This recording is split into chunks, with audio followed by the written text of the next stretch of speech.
Itu jelas itu. Sembahlah Allah Tuhanku dan Tuhanmu. Kami menyembah apa yang kami kenal, kalian menyembah apa yang tidak kalian kenal. Aku diutus hanya kepada domba yang sesat dari Bani Israel. Inilah poin-poin yang dijelaskan oleh baginda Rasulullah Muhammad SAW melalui Al-Quranul Karim. Nah, sekarang mari kita lihat. Al-Quran menjelaskan dengan sangat akurat kepada kami. Wa minhum ummiyuna la ya'lamuna al-kitaba illa amaniya wa inhum illa yazunnun. Apa kata Al-Quran? Ini bercerita tentang orang-orang terdahulu, orang-orang Yahudi, orang-orang Nasrani, dan orang-orang zalim yang hidup di tengah-tengah mereka. Dan di antara mereka ada yang buta huruf yang tidak mengerti kitab Taurat, kecuali hanya berangan-angan dan mereka hanya menduga-duga. Fawailul lil ladzina yaktubuna al-kitaba bi'aydihim tsumma yaquluna hadza min indillah. Orang yang tadi hanya berangan-angan, hanya menduga-duga, menulis sebuah buku tidak mengerti tentang Taurat, kemudian lalu mereka menulis sebuah buku dan mengatakan ini dari Allah. Inilah yang kena terhadap kitab saudara. Contoh, tak kasih contoh ya. Kalau penulis kitab saudara itu hanya berangan-angan. Contoh misalnya Yohanes, diterangkan dalam Yohanes 3 nomor 13. Apa yang dituliskan di sana? Tidak ada seorang pun yang pernah naik ke surga selain daripada Yesus. Apakah itu betul? Lalu bagaimana dengan Elia? Bagaimana dengan Henok? Itu bukan orang. Inilah yang dikatakan penulis Yohanes hanya berangan-angan. Penulis Lukas berangan-angan lagi. Lukas 24 nomor 44 sampai 46. Ada tertulis tentang Mesias, bahwa Mesias akan mati dan bangkit pada hari ketiga di dalam Taurat. Di antara orang mati, dicetak, dicerita, dicari Taurat itu, tidak ada Mesias mati dan bangkit pada hari ketiga. Al-Quran betul. Berangan-angan saja, menduga-duga saja, menuduh Taurat menuliskan tentang Mesias bangkit pada hari ketiga, tapi ternyata di Taurat tidak akan pernah Anda temukan itu. Nah, inilah kenapa kami tidak percaya kepada Kristen, kenapa kami tidak percaya kepada kitab saudara. Karena Al-Quran saya akurat menjabarkan keadaan Kristen hari ini. Satu lagi, Al-Quran 1400 tahun silam menuliskan begini. Wa minal ladina qalu inna nasara ahazna mithaqahum fanasu hazzan mimma zukkiru bih faqrayna bainahumul adawa wal ba'da ila yaumil qiyamah. Jadi dikatakan oleh Al-Quranul Karim, orang-orang yang menyebut diri mereka sebagai Allah kemudian timbulkan permusuhan dan kebencian di antara mereka sampai hari kiamat. Apa yang menyebabkan demikian? Karena mereka mengingkari kemudian pesan yang telah Allah peringatkan kepada mereka. Nah, sekarang bagaimana dengan Kristen? Adakah Kristen itu beribadah dalam satu gereja semua sekte? Tak ada. Kenapa bisa demikian? Karena Allah sudah timbulkan permusuhan dan kebencian di antara hati mereka sampai hari kiamat, disebabkan karena ulah mereka sendiri. Ini fakta, Bung. Dari mana baginda Rasulullah Muhammad SAW ini tahu? Pada saat 1400 tahun silam, beliau tidak dikelilingi oleh Katolik, oleh Protestan, oleh Advent, Saksi Yehova, atau apapun itu. Beliau tidak dikelilingi.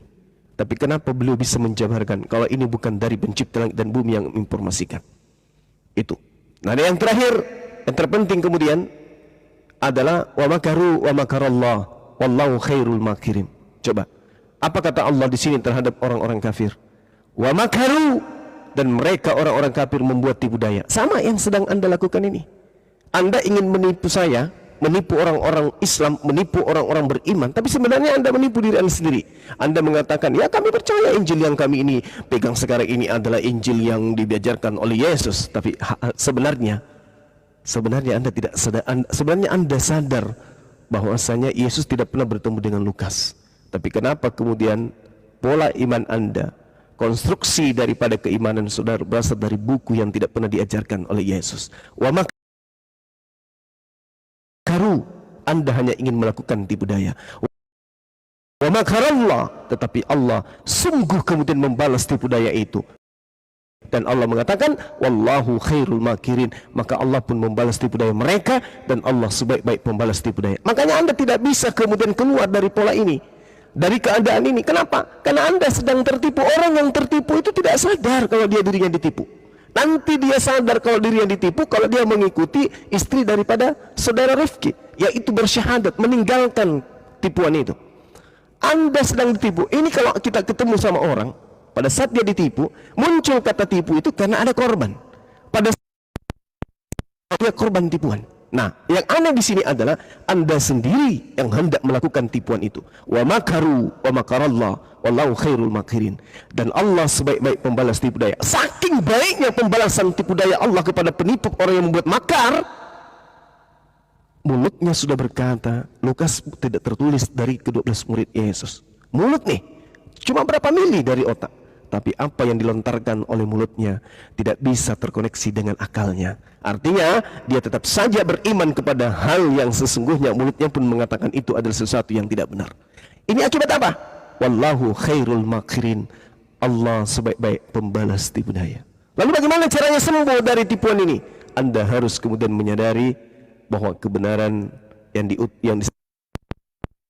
melalui Al-Quranul Karim datang untuk Anda. Tapi kalau Anda menolaknya, berarti Anda wa makaru.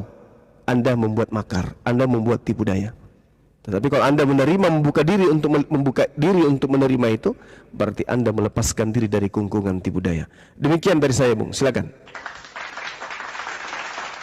Makasih, Bang. Itu memang oke, itu mungkin penilaian Abang ya. Jadi ketika Abang juga tadi mengatakan bahwa tidak ada satupun tempat di Indonesia ini bahwasanya ada semua sekte beribadah dalam satu tempat bersama, itu Abang udah salah besar. Bahkan di sini kami ada kok dari semua sekte beribadah dalam satu tempat agama gitu. Dalam satu tempat ruang ibadah gitu, dalam satu waktu yang sama, itu ada. Itu namanya ekumene gitu. Karena kita memahami untuk belajar memahami mana yang hal yang lebih baik dan lebih benar gitu. Jadi bukan berarti ya apa yang Abang pahami itu sama seperti yang kami pahami ataupun sama seperti yang teman-teman muslim lain pahami. Jadi seperti tadi ya, ada istrinya Bang Rifki bersahadat. Abang boleh saja mensahadatkan setiap orang yang beragama.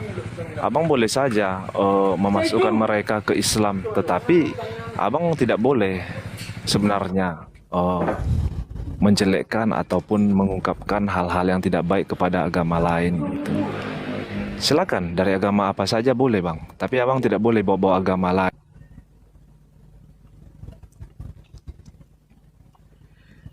Jangan melebar, saya host sini.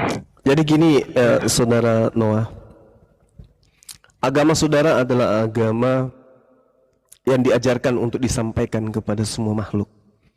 Begitu juga agama saya diperintahkan untuk menyeru manusia dengan cara baik, dengan cara hikmat kepada Islam. Jadi tugas kita di sini adalah menyeru orang-orang untuk mengenal Islam. Tugas Anda pun menyeru manusia untuk mengenal Kristen. Nah, biarkan kemudian orang dibawa. Mana di antara mereka yang menggunakan akal sehat, insya Allah akan memilih Islam.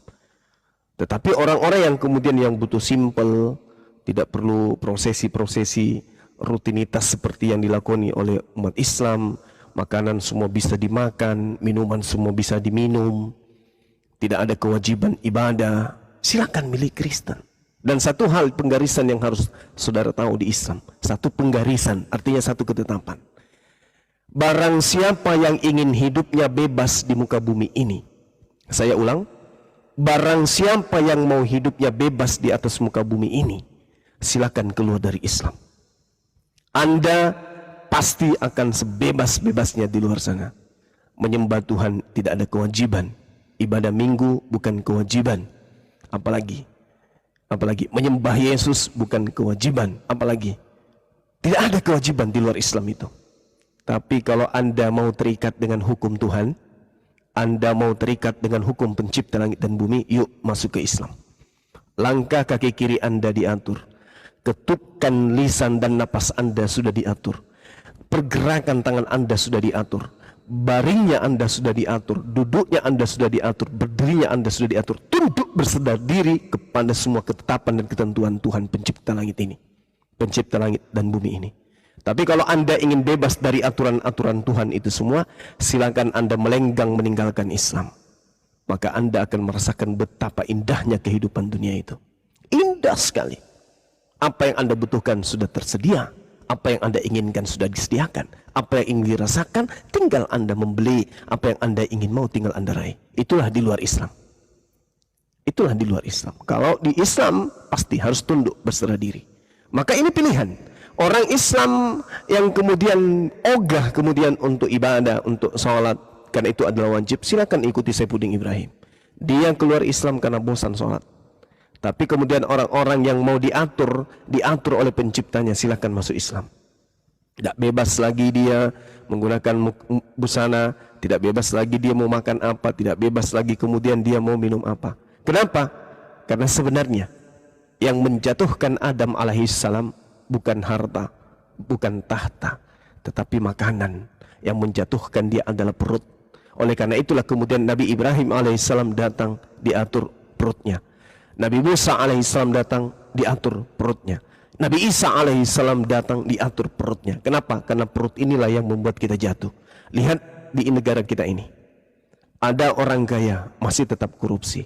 Ada jabatan yang tinggi, masih nepotisme. Ada orang yang segala-galanya pilih, tetapi tetap saja maksiat. Kenapa? Perut. Ini perut. Tuhan memberikan kita perut. Perut inilah yang kemudian menjatuhkan manusia, dan perut inilah juga yang akan membuat manusia itu selamat. Jadi kalau ada sebuah agama, makanan-makanan yang diharamkan oleh Tuhan itu menjadi halal kemudian, ya, ini adalah sesuatu tanda yang sangat luar biasa bagi orang yang berotak, orang yang berakal. Kenapa?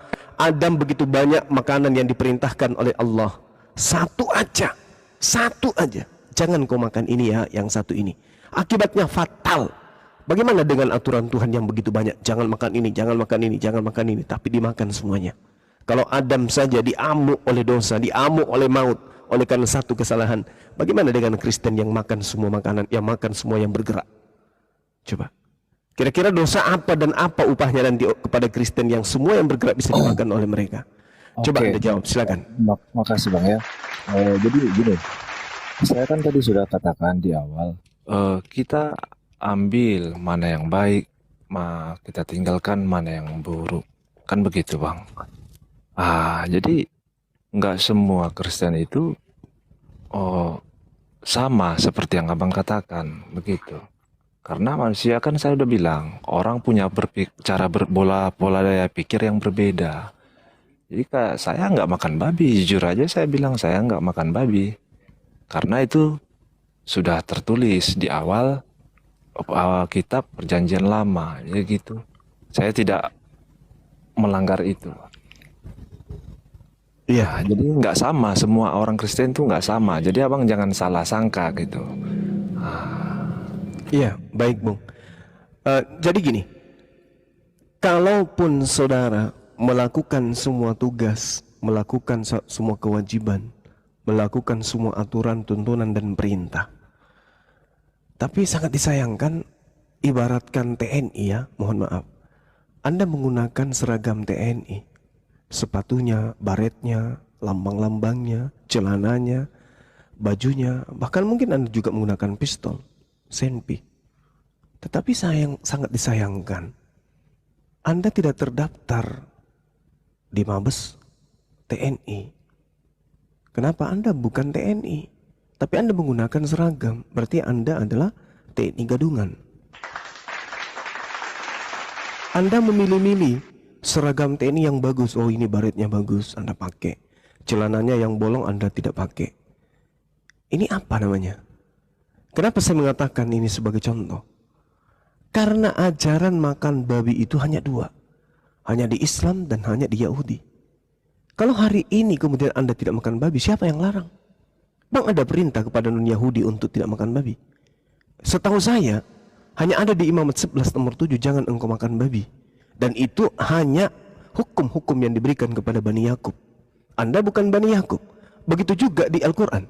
Al-Quran ini ada perintah jangan engkau makan babi. Tapi perintahnya hanya kepada umat Islam. Jadi kalau ada non-Islam, non-Yahudi tidak makan babi, ini adalah Yahudi atau Islam gadungan. Nah, coba Anda sadari itu. Jangan sampai Anda belajar mati-matian, siang malam Anda belajar, Anda hafal undang-undang, Anda hafal rumus-rumus matematika, Anda kemudian melakukan penelitian tentang kimia, Anda belajar tentang ekosistem, Anda belajar geografi dan semua pelajaran di sekolah Anda pelajari sendiri. Dan Anda hebat dalam hal itu. Sampai ketika Anda melakukan uji coba terhadap soal-soal yang dibuang oleh sekolah ke tempat sampah, Anda ambil, Anda uji kemampuan Anda, semua soal itu bisa di luar kepala Anda jawab. Tapi sangat disayangkan, begitu ujian selesai, Anda tidak lulus. Kenapa Anda tidak terdaftar di sekolah tersebut? Lalu apa arti kepintaran Anda? Apa arti ketaatan saudara? Apa artinya itu semua? Kalau Anda tidak termasuk daripada golongan dari siswa yang ada di sekolah yang terdaftar. Ingat, Yesus mengaku aku diutus hanya kepada domba yang sesat dari Bani Israel. Nabi Musa diutus hanya kepada Bani Israel saja. Lalu Anda yang mengutus kepada Anda itu siapa? Ada Nabi yang diutus kepada Kristen rupanya. Setahu saya Nabi itu datangnya kepada Bani Israel. Yesus untuk Bani Israel saja. Hukum Taurat hanya untuk Bani Israel. Lalu? Ya, di zaman itu kan peradaban manusia hanya sekitaran sana aja, Bang. Sekitaran. Perintah Tuhannya, pengakuan Yesusnya yang kita jadikan sandaran, Bang. Iya, Anda percaya benar. kepada Yesus kan? Ya, Ketika tapi dia kan bilang, tetapi kan manusia ya, pada zaman itu kan peradabannya masih sebelah sana aja. Aduh, ngawur ini. enggak. Lu Iya. udah kemana-mana, Bang. Bukan Iya, memang begitu. iya loh. Saudaraku, dengarkan. Itu abad pertama loh. Iya, dengarkan. Belum Yesus seberapa manusia. ya, Yesus mengaku diutus hanya kepada domba. Saudara bukan domba. Yang dimaksud domba itu adalah Bani Yakub, yang ada titisan darah dari Nabi Yakub. Itu disebut domba. Anda bukan domba. Yesus mengaku aku diutus hanya kepada domba yang sesat. Domba yang sesat yang dimaksud adalah Bani Israel yang meninggalkan ajaran Taurat. Berarti kalau Yesus menemukan domba yang sesat, begitu dia disadarkan, maka Bani Israel tersebut harus kembali kepada hukum Taurat. Tidak menjadi Kristen. Simple aja, Bang. Ya, silakan. Manusia ini turunan siapa? Adam. Jadi yang lain-lain itu di bawah Adam itu turunan Adam semua kan? Yes. Ya udah. Terus? Apa yang kita permasalahkan masalah mau keturunan siapa? Ya, inilah yang saya katakan tadi, saudaraku. Ya, inilah yang saya katakan tadi, saudara. Universitas Indonesia hanya mengcover mahasiswa dan mahasiswa yang terdaftar di sana. Anda aktif belajar di luar. Sampai semua mata kuliah yang ada di Universitas Indonesia itu Anda selesaikan dengan baik. Tapi apakah Anda terdaftar? Tidak. Kenapa? Karena Anda bukan mahasiswa. Nah, kalau hanya alasan itu, Bung, itu alasan yang dikatakan oleh Al-Quran. Wa makaru. Anda sedang melakukan makar. Wa makar Allah. Dan Allah membalas makar yang Anda sedang lakukan. Sampai Anda pun tidak menyadari. Bayangkan aja, Anda seorang Kristiani. Siapa yang Anda jadikan sebagai patron, sebagai panutan? Siapa tauladan saudara? Siapa junjungan saudara? Yesus. Apa kata dia? Iya. Salah satu dari pengakuan Yesusnya apa? Aku diutus hanya kepada domba yang sesat dari Bani Israel. Siapa yang bisa merubah pengakuan Yesus ini? Ada Yesus pernah memblokade perkataan sendiri? Tidak ada pernah. Tidak ada. Tidak ada. Terus Anda Bani Yakub.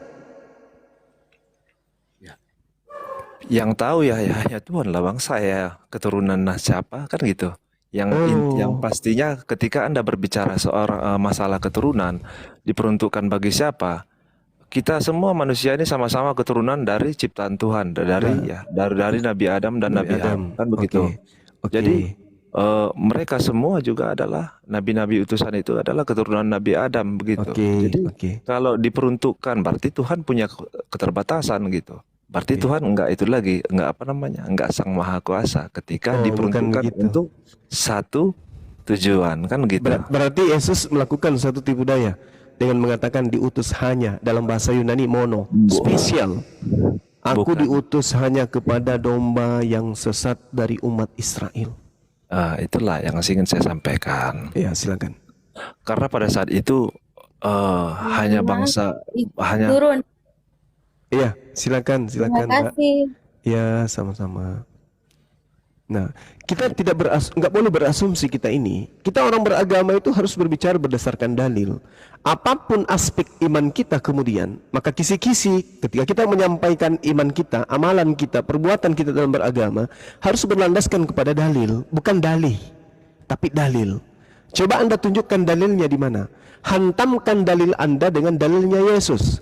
Mana tinggi kedudukan dalil Anda dengan dalil Yesus? Aku diutus hanya kepada domba yang sesat dari umat Israel. Hantamlah dalil itu dengan imam buta Anda. Inilah ketika Anda menghantam dalil Yesus, maka Allah mengatakan wa makaru wa makarallah. Anda membuat makar, dan apesnya nanti bukan Anda hanya menjadikan diri Anda sebagai korban. Anda mengorbankan darah daging Anda sendiri juga, yang juga bukan Bani Israel, bukan domba yang sesat dari Bani Israel. Anda pakai dia untuk menghantam dalil yang Yesus sampaikan kepada murid-muridnya.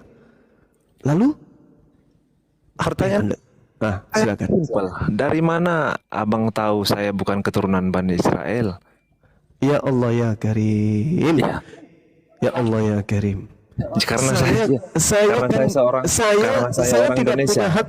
Saya tidak punya hak untuk mengobok-obok Anda dari sisi mana, dan saya tidak punya kewajiban untuk menetapkan itu. Tapi Anda lah yang harus bertanya kepada diri Anda sendiri. Apakah Anda adalah keturunan Yakub? Apakah Anda ada darah Israel? Apakah Anda ini dari Yehuda? Apakah Anda dari Benyamin? Apakah Anda ini dari Yusuf?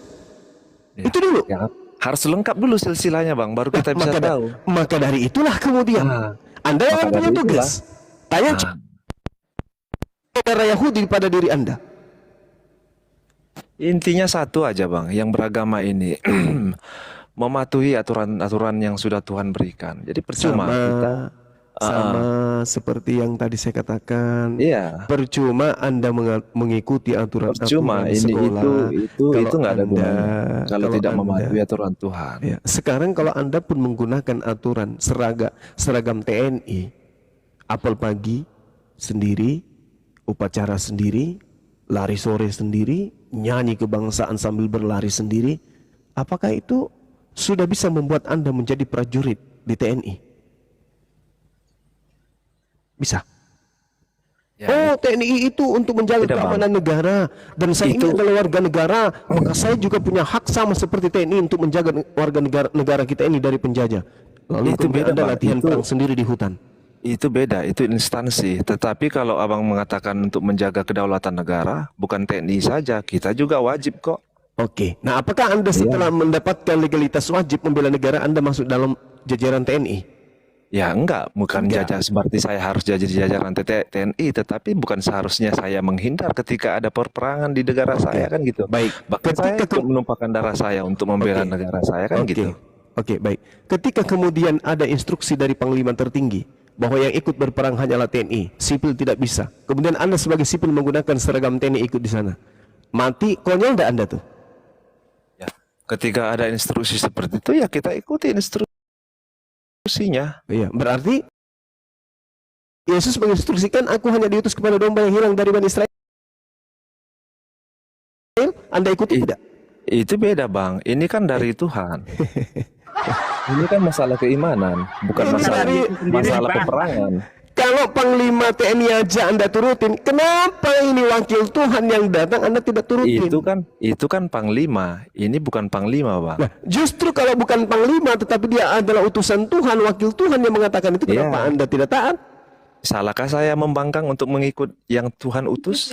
Nih, gimana Nih. ceritanya ini? Ya Anda iyalah. tahu nggak ceritanya dalam Matius 15 ada seorang perempuan yang mengemis ke Yesus, tapi Yesus mengatakannya dia hanya seekor anjing. Enggak gini. Hah? Oke lah, tadi abang bilang Yesus itu hanya diutus untuk Bani Israel, kan gitu. Pengakuan Yesus sendiri loh ya. Iya, oke. Terus? Jadi tadi abang bilang Anda siapa? Oke lah, saya nggak tahu saya siapa. Maksudnya nggak tahu saya dari keturunan mana, kan gitu. Tetapi salahkah saya untuk mengikuti satu panutan tokoh yang baik menurut saya di mata Tuhan, yang diutus Tuhan sendiri untuk memberikan pengajaran-pengajaran yang baik kepada umat manusia pada zaman itu? Salah nggak kira-kira menurut Anda?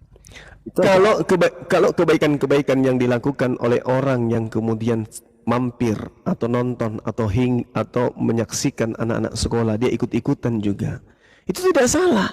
Anak sekolah mandi jam 7, pakai seragam yang rapi, kemudian dia jalan ke sekolah, kemudian belajar sampai jam 12 dan seterusnya. Itu nggak salah kalau Anda turutin itu. Masalahnya Anda tidak terdaftar sebagai mahasiswa di sekolah itu. Anda jatuh kepada titik nol. Dikatakan sebagai orang yang zalim. Anda menzalimi diri Anda. Anda sudah tahu diri Anda bukan siswa dari sekolah itu. Tapi setiap hari Anda bangun pagi, kemudian Anda menggunakan seragam sekolah, cuma sampai di gerbang, habis itu pulang. Kasihan kan? Anda menghabiskan waktu. Tiba masa di mana Anda dipanggil oleh Tuhan kembali, di mana ada perintah yang harusnya Anda turut kepada perintah itu, malah Anda tinggalkan. Tidak ada perintah untuk turut kepada perintah tersebut, malah Anda lakukan. Coba, Rasulullah Muhammad sallallahu alaihi wasallam diutus oleh Allah bil bayyinati waz zubur wa anzalna ilaika litubayyana lin-nasi, untuk seluruh umat manusia. Anda manusia, berarti beliau diutus untuk Anda juga. Wa ma arsalnaka illa kaffatan linnas, tiadalah aku mengutus engkau wahai Nabi Muhammad kecuali untuk seluruh umat manusia. Berarti untuk Anda juga. Tapi kenapa Anda berkiblat ke Yesus? Yesus mengatakan aku diutus hanya kepada domba yang sesat dari umat Israel. Anda malah berkiblat ke dia. Ada yang diutus oleh Allah untuk Anda tolak. Ada yang tidak diutus untuk Anda, hanya untuk Bani Israel, Anda ikut-ikut. Berarti Anda hanya dipanggil sebagai julukan apa? Oleh Yesus. Oke, jadi Kan gitu. oke, kita persingkat aja Bang ya. Iya. Tapi kebetulan saya memang nggak bawa Bible, lagi nggak bawa kitab. Jadi ada di kitab Perjanjian Baru itu, Iya. eh, setelah kebangkitan Yesus kalau tidak salah ya. Ya, Saya lupa juga. sebutkan aja. Tapi ada ayatnya memang bahwasanya Yesus itu menyuruh murid-muridnya untuk memberitakan dan menyerukan apa yang sudah saya ajarkan ke seluruh Oke. muka bumi gitu. Oke, Itu aja, baik. Bang. Iya. Baik, saudaraku. Saya ngerti yang Anda maksud itu adalah Matius 28 nomor 19. Tapi justru data inilah yang akan menggulung Anda. Kita lihat ya. Karena itu pergilah, jadikanlah semua bangsa muridku dan baptislah mereka dalam nama Bapa dan Anak dan Roh Kudus. Oke? Pergilah, jadikanlah semua bangsa muridku. Bukan kemudian di sini diterangkan bahwasanya jadikanlah semua bangsa muridku, ini merujuk kepada apa? Kepada bangsa-bangsa. Ada satu lagi tapi saya lupa. Saya udah tandai juga itu. Cuman saya kebetulan nggak bawa kitab, jadi saya mau nyampaikan pun saya Markus lupa tertulis 16. di mana. Markus Bukan di situ, 16. Bang. Oh, Bukan di situ. 16.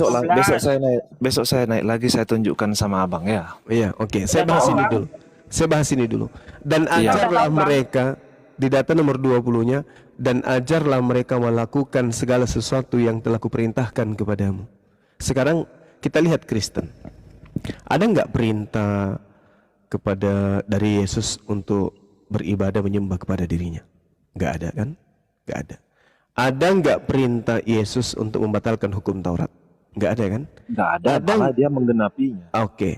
Ada nggak perintah Yesus untuk percaya kepada pendeta, percaya kepada pastor? Ada nggak perintah Yesus untuk beribadah di gereja? Ada nggak perintah Yesus untuk beriman kepada Lukas, Markus, Matius? Ada nggak? Nggak ada. Nggak ada. Ya, nggak ada. Bagus. Nggak ada. Memang nggak ada. Ya, sedangkan Yesus mengatakan, ajarlah mereka melakukan segala sesuatu yang telah kuperintahkan kepadamu. Sekarang permasalahannya adalah ketika murid-murid ini diajarkan, jadikanlah semua bangsa muridku menjadi muridku. Murid-murid ini menjadikan segala bangsa ini menjadi Kristen atau menjadi penganut Torah. Gimana? Ketika murid-murid ini kemudian dipaksakan ke seluruh bangsa termasuk Indonesia untuk Ya. menjadikan orang Indonesia murid-murid Yesus, murid-murid Yesus ini kelak mengajarkan kepada orang Indonesia sebagai Kristen atau sebagai penganut Torah? Bukan gitu, begini maksudnya Bang. Kalau Kristen itu kan artinya saya bilang tadi pengikut Kristus. Oke. Cuman Yesus ini kan datang ke bumi ini untuk menggenapi apa yang sudah disampaikan Tuhan kepada Musa melalui kitab Torah. Jadi dua-duanya ini sinkron Bang, begitu. Oke, baik. Tunggu dulu, sebelum lari ke sana. ajarlah mereka. Jadi seluruh bangsa di bumi ini dikumpulkan misalnya. Murid-murid diperintahkan apa? Ajarlah mereka melakukan segala sesuatu yang telah kuperintahkan kepadamu. Berarti seluruh bangsa ini diajarkan untuk menjadi praktisi Torah, bukan menjadi praktisi perjanjian baru. Karena Yesus tidak pernah mengajarkan murid-muridnya untuk mengajar orang lain makan babi. Tidak pernah Yesus diajarkan untuk murid-muridnya untuk melarang orang-orang untuk jangan bersunat. Karena Yesus tidak pernah memerintahkan murid-muridnya untuk ibadah di gereja. Yesus tidak pernah memerintahkan muridnya untuk mengajar orang untuk menyembah dirinya. Yesus yang mengajarkan kepada murid-muridnya untuk mengajarkan surah-surah Paulus dan lain-lain. Artinya Kristen tak ada ruang, Bang. Mau kemana? Kalau diperintahkan untuk memberitakan Injil kepada seluruh manusia, atau dia dibaptis, silakan Anda baptis. Tapi pertanyaannya adalah, pernahkah kemudian Yesus itu membaptis? Enggak pernah. Tak Oh, pernah. tidak pernah membaptis, tetapi dia dibaptis. Nah, itu dia makanya. Nah, sekarang permasalahannya adalah ketika dikatakan ajarlah mereka melakukan segala sesuatu yang telah kuperintahkan kepadamu. Apa saja perintah-perintah Yesus kepada Bani Israel? Banyak bang, banyak. Di antaranya, adakah yang indikasinya ke Kristen? Bukan indikasi. Saya udah bilang. Nggak Bang. ada. Itu nggak ada kaitannya. Wah, tidak. Semua cakupan perintah-perintah Yesus sama seperti di Islam. Semua cakupan perintah-perintah Allah, ketika manusia mengikuti perintah-perintah Allah, maka manusia itu akan tampil lahir dan raganya sebagai seorang Islam. Nah, sekarang ketika semua perintah-perintah Yesus dilakukan oleh manusia, maka dia tidak akan tampil sebagai Kristen. Karena yang membuat orang Kristen dengan kegiatannya, dengan keadaannya, dengan penggambarannya, dengan kesibukannya, dengan rutinitasnya, mereka melakukan itu bukan karena perintah Yesus, tapi karena perintah Paulus. Contoh, makan babi, tidak bersunat. Itu perintah siapa? Nggak tahu saya nggak Nah, pernah itu dia mengimani hal makanya. Itu pentingnya belajar, Bung. Saya Itulah tidak pentingnya mengimani belajar. itu. Itulah pentingnya belajar. Saya tidak mengimani hal yang diajarkan Paulus. Nah, oke. Anda tidak mengimani apa yang tidak diajarkan oleh Paulus kemudian. Tetapi adakah kemudian Anda menyadari ketika di dalam surah-surah Paulus dia katakan dalam Galatia 1 nomor 15 nomor 17, aku diutus kepada non-Yahudi. Petrus diutus kepada Yahudi. Galatia 2 nomor 8. Gimana tuh? Nah, Anda non-Yahudi, berarti yang Anda jadikan junjungan adalah Paulus. Ya enggak lah bang. Loh, kenapa tidak? Yesus mengatakan, sabar, 30 detik. Yesus mengatakan aku diutus kepada domba yang hilang, yang sesat dari Bani Israel. Paulus mengatakan aku diutus kepada non-Yahudi, non-Israel. Anda non-Israel, berarti yang datang kepada Anda Yesus atau Paulus? Ya, begini, saya udah katakan Kristen itu artinya pengikut Kristus bang.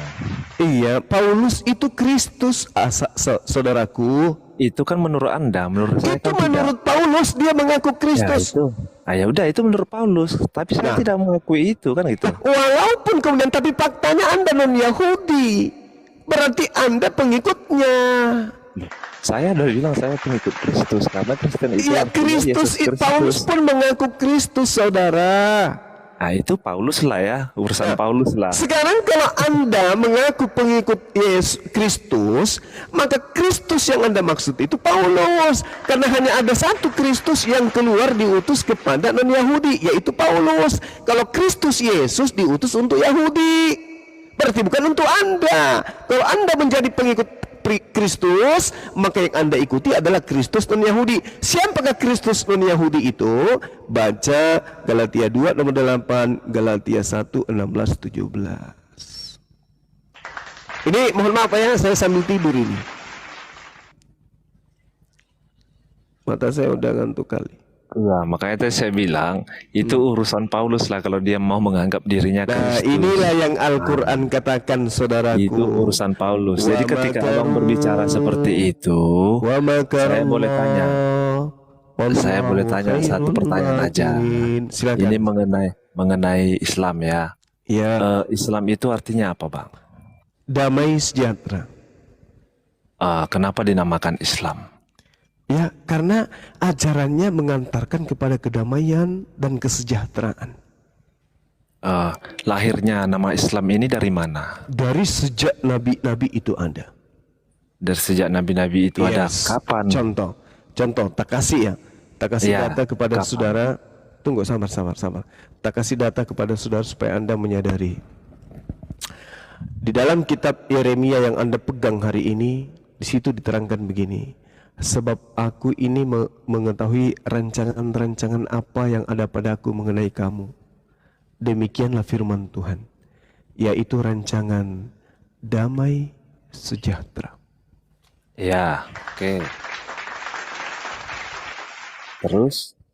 Ya, berarti Tuhan sudah merancang. Makanya dikatakan dalam Al-Quran surah Al-Ma'idah, pada hari ini telah kusempurnakan rancanganku, yaitu Islam. Dan aku ridha terhadap Islam Itu oke. Itu damai sejahtera kan oke lah. Kalau sama abang, ini Islam ini bahasa apa dulu nih sebenarnya? Sebentar. Maksudnya? Islam ini diambil dari bahasa apa gitu? Bahasa Kata Arab. Islam ini. Bahasa Bahasa Arab. Nah Yes. itu. Ya, damai sejahtera itu bagi di dalam bahasa Arabnya arti Islam ya berarti ya bang ya artinya ya gitu ya. Ya, tapi Anda harus paham juga bahwa Iya. antara bahasa Melayu dengan bahasa Indonesia itu bahasa serumpun. Iya, Antara benar. bahasa Ibrani, Shalom, dan bahasa Arab itu bahasa serumpun. Iya. Anda harus pahami itu. Jadi ketika berbicara Islam, berarti berbicara Shalom. Udah beda lah bang. Loh, kok berbeda pula? Beda Bahasanya bahasanya kan beda. sama itu. Salim alaikum itu. Salim alaikum itu kan damai bagimu. Nah, betul. Salam alaikum. Assalamualaikum. Kan sama. Nggak sama lah bang. Bukan artinya damai Assalamualaikum bagi. dengan Assalamualaikum. Inilah yang Al-Quran katakan, wa makaru, wa makarallah. Anda membuat tipu daya dengan mengatakan shalom dan salam itu tidak serumpun. Berarti Al-Quran kalau semakin benar ini. Oke, Gimana? kalau di Gimana? damai sejahtera bagimu itu bahasa Arabnya Islam. Oke. Ya. Kalau di bahasa Ibraninya apa? Shalom. Shalom. Ya udah. Ya. Terus harusnya Anda bertanya, kenapa bisa shalom itu damai sejahtera? Berarti kan beda kan gitu. Ya udahlah, kalau Apa sama apa beda enggak? Orang Indonesia apa? Orang Malaysia apa? Sama enggak? Ya beda lah bang. wa makaru wa makarallah. Itu hanya logat, Bos. Wallahu khairul makirin. Itu ya kan Itu hanya beda. logat saja. Artinya sama, Harusnya logatnya Anda sama. itu bertanya, kenapa Islam itu disebut damai sejahtera? Harusnya Anda bertanya. Sekarang damai sejahteranya Islam itu apa? Ya abang lah yang tahu di mana damai sejahteranya Islam. Oke. Jadi damai sejahteranya Islam itu yang pertama, mereka dijamin surga oleh Allah. Itu dulu. Itu dulu yang perlu saudara pahami. Islam agama yang dijamin surga. Sedangkan kalau kita berbicara mengenai Kristen, tak ada satupun jaminan di surga untuk Kristen. Contoh di dalam Islam.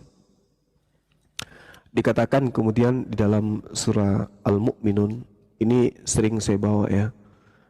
Allah Subhanahu wa taala menjanjikan sebuah warisan kepada umat Islam, yaitu warisan surga Firdaus.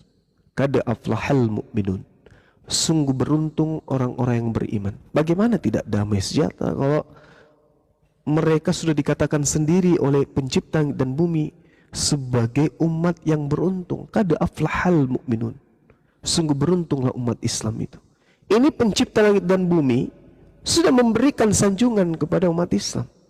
Makanya mereka damai sejahtera. Di hidupnya di dunia, begitu mereka beribadah, ibadahnya ada tuntunan.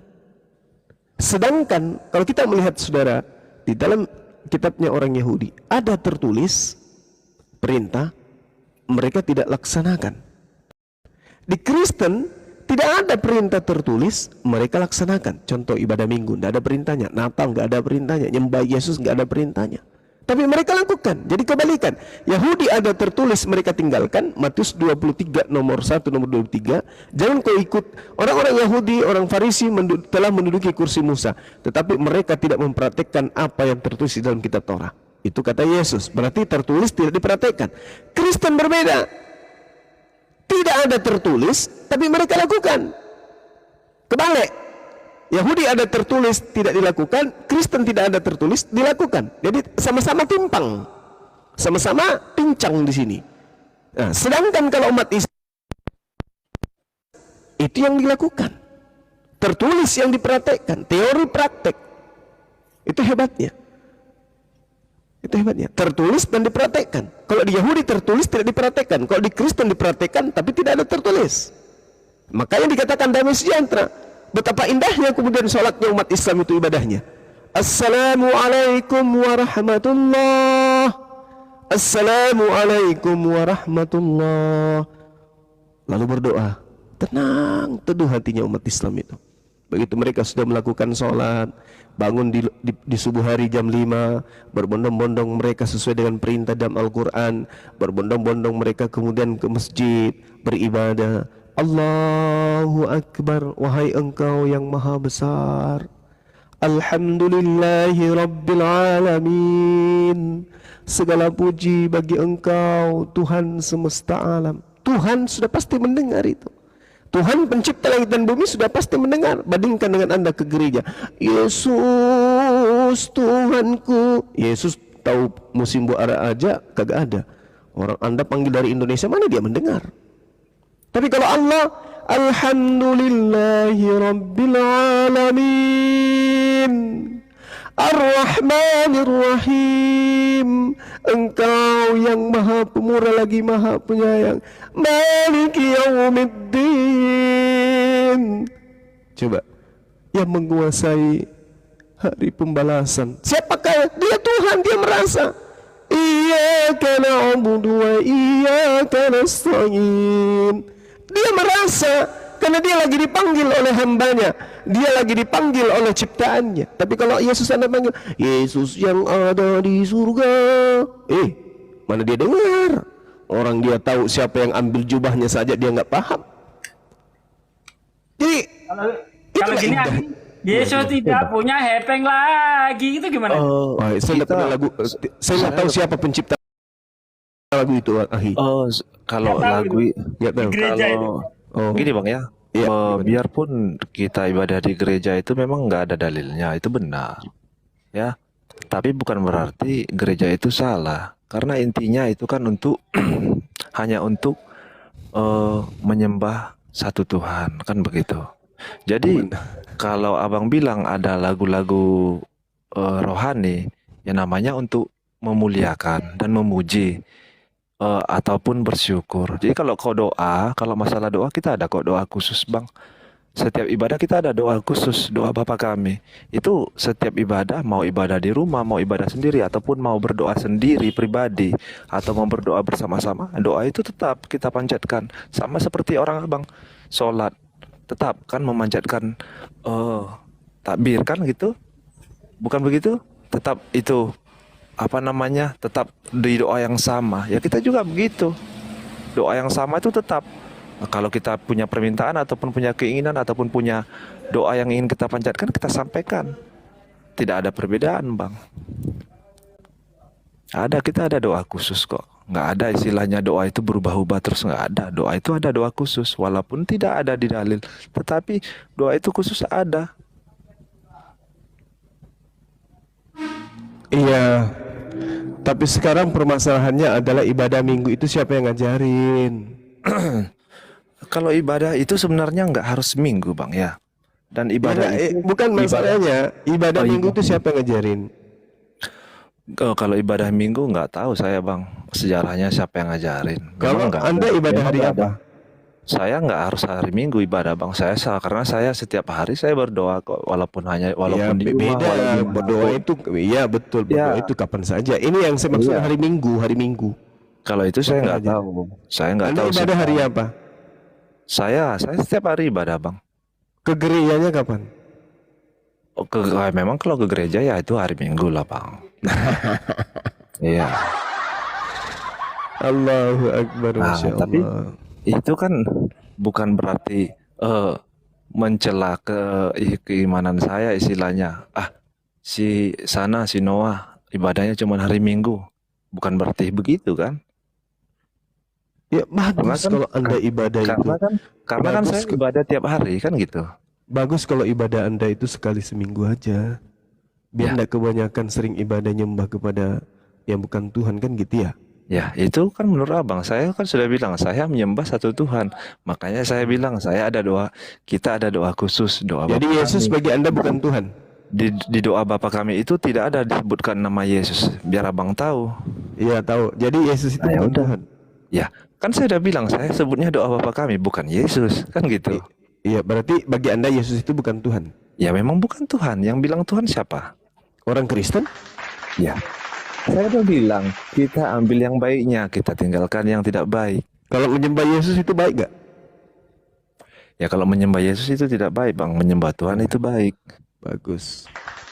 Itu. Jadi Abang jangan salah sangka gitu. Enggak, saya tahu kalau Anda tidak menyembah Yesus, saya paham. Sama seperti saudara 70 juga ini, tidak menyembah Yesus, hanya menganggap Yesus itu adalah rasul. Sama Ya, seperti memang benar. iya, sama seperti orang Samaria kan. Tuhan, Tuhan, kata orang Samaria itu. Ini yang orang yang bertemu langsung loh dengan Yesus. Tapi apa kata Yesus? Usir dia dari sini. Dari tadi dia teriak-teriak. Wanita itu kemudian mendekat. Tuhan, ya apa? Tolong sembuhkan anak saya. Apa kata Yesus? Tidak pantas, tidak patut roti yang disiapkan untuk anak-anak diberikan kepada anjing. Itu kata Yesus loh. Dengan wanita yang begitu kuat imannya kepada dia. Tapi karena dia bukan Bani Israel, dia hanya dianggap anjing. Lalu apa kata perempuan itu menerima apa perkataan Yesus? Benar Tuhan. Tapi bukankah anjing? Nah tuh. Benar Tuhan. Dia sudah membenarkan tuh ketika dikatakan anjing oleh Yesus. Benar Tuhan. Tapi bukankah anjing makan remah-remah, makan sampah yang jatuh dari meja tuannya? Yesus mengatakan, imanmu benar wahai ibu. Berarti Yesus membenarkan kalau wanita itu sudah mengaku guguk. Wanita ini juga membenarkan kalau dia memang guguk. Apa yang terjadi? Yesus mengatakan, jadilah seperti apa yang kau inginkan. Apa yang diinginkan oleh wanita tadi? Agar anaknya sembuh. Sembuh. Hanya itu yang diinginkan wanita itu. Tapi untuk menjadi juru selamat menuju kepada surga, Yesus hanya untuk Bani Israel. Tapi kalau untuk mengobati, untuk menyembuhkan, Yesus menyembuhkan siapa aja, meskipun mereka dianggap sebagai guguk. Benar Tuhan, tapi bukankah guguk makan sampah yang jatuh dari meja Tuhannya? Jadi kalau orang-orang non-Yahudi saja nih yang bertemu Yesus langsung nih, yang anaknya disembuhkan langsung oleh Yesus, dianggap oleh Yesus sebagai anjing. Lalu Anda di hadapan Yesus sebagai apa? Jangan pernah Anda bermimpi jadi walang sangit. Gak mungkin. Gak mungkin. Tetap aja Anda itu dianggap sebagai serigala, sebagai anjing Anda itu. Jelas kan? Sampai di sini Anda paham tidak? Makanya saya katakan salah orang Islam yang mengatakan orang Kristen itu domba. Tidak. Karena Yesus sendiri menganggapnya anjing.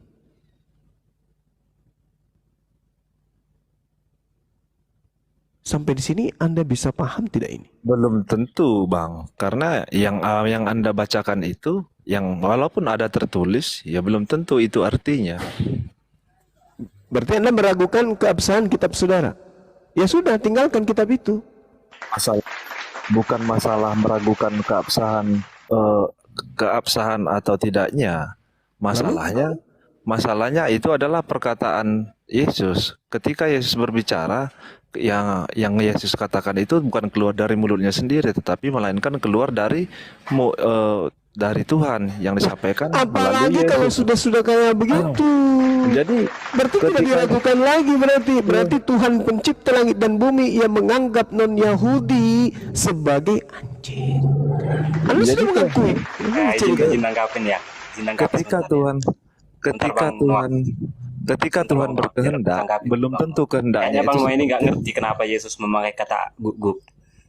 Ngerti nggak Bang Noah kenapa Yesus memakai kata guguk? Lanjutkan aja Bang, lanjutkan aja.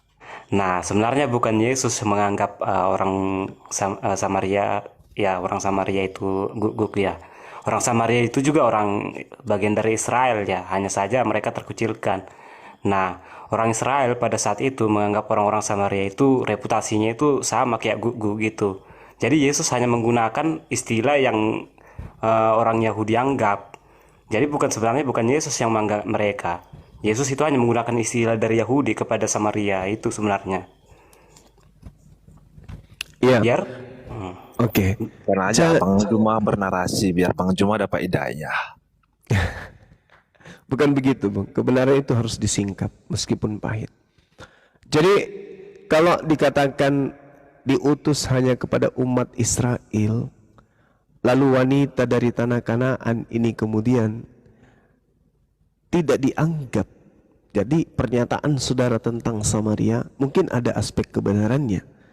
Tapi yang pasti kemudian Yesus menolak dengan mengatakan diutus hanya umat Israel. Dengan demikian orang Samaria, orang Kanaan ini tidak dianggap sebagai orang Israel karena dia dianggap sebagai guguk. Dan kalau Anda mengatakan, bukan Yesus yang mengatakan loh, ini terlontar sendiri dari mulut Yesus, bukan terlontar dari mulutnya siapa-siapa. aku tahu. Sabar bang. Matius Hanya saja, Yesus, hanya saja Yesus menggunakan istilah yang dari kalangan Yahudi biar mengerti gitu perempuan Samaria ini. oh tidak bang, tidak, bukan begitu. Yesus Soalnya semua orang Yahudi menganggap kalau orang-orang Samaria itu guguk. iya karena mereka keturunan Samiri kan. Iya. Nah, itu dia makanya. Mereka adalah keturunan. Makanya kalau dikatakan oleh Yesus sebagai dalam bahasa Yunani kunarion, itu tidak bisa kemudian dirubah.